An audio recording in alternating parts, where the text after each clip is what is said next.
पौराणिक कथाओं पर एनिमेशन फिल्में और सीरीज तो पहले भी बनी हैं, लेकिन बीते जुलाई 2025 को सिनेमाघरों में आई महाअवतार नरसिम्हा ने इस पूरे जॉनर पर फिर से सोचने को मजबूर किया। अश्विन कुमार के डायरेक्शन में बनी इस फिल्म ने देश भर में 251 करोड़ का नेट कलेक्शन किया और वर्ल्ड वाइड 327 करोड़ की ग्रॉस कमाई की। फिल्म ब्लॉकबस्टर साबित हुई। 10 अक्टूबर को नेटफ्लिक्स पर महाभारत की पौराणिक कथा पर बनी animation web series Kurukshetra release हुई है। इसके क्रिएटर अनु सिक्का हैं और जबकि डायरेक्टर ओजान गांगुली हैं। यह वेब सीरीज 18 दिनों के महान पौराणिक गहन युद्ध को 18 योद्धाओं की नजर से उनके आंतरिक संघर्षों, उनकी नैतिक दुविधाओं को दिखाती है। यह पांडवों और कौरवों के बीच हुए संघर्ष में वफादारी की विनाशकारी कीमत को सामने लाती है। 2 पार्ट की इस सीरीज के पहले भाग में मुख्य रूप से 9 प्रमुख योद्धाओं संजय, विश्वरूप, भीष्म, द्रोणाचार्य, अभिमन्यु, जयद्रथ, अर्जुन, घटोत्कच और युधिष्ठिर पर केंद्रित है।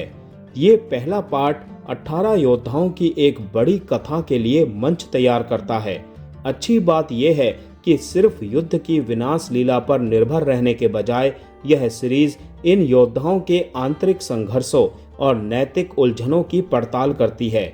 ये संघर्ष और उलझन 18 दिनों के युद्ध के दौरान इनके निर्णयों को आकार देते हैं। इससे पहले कुरुक्षेत्र को लेकर जो भी पढ़ा, देखा और सुना है, ये एनिमेशन सीरीज उससे कुछ अलग युद्ध और योद्धाओं के विवेक और परिणाम के अध्ययन की तरह है।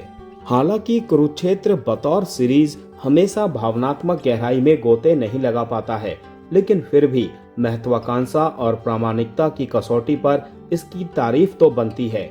मेकर्स ने सीरीज को 2 हिस्सों में बांटने का सही फैसला किया है।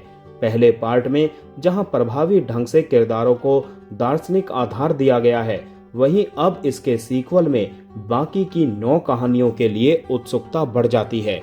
कुरुक्षेत्र पौराणिक युद्ध पर बनी सिर्फ एक एनिमेटेड सीरीज नहीं है दोस्तों, बल्कि ये धर्म, नियति और मानवीय कमजोरी पर एक चिंतन है।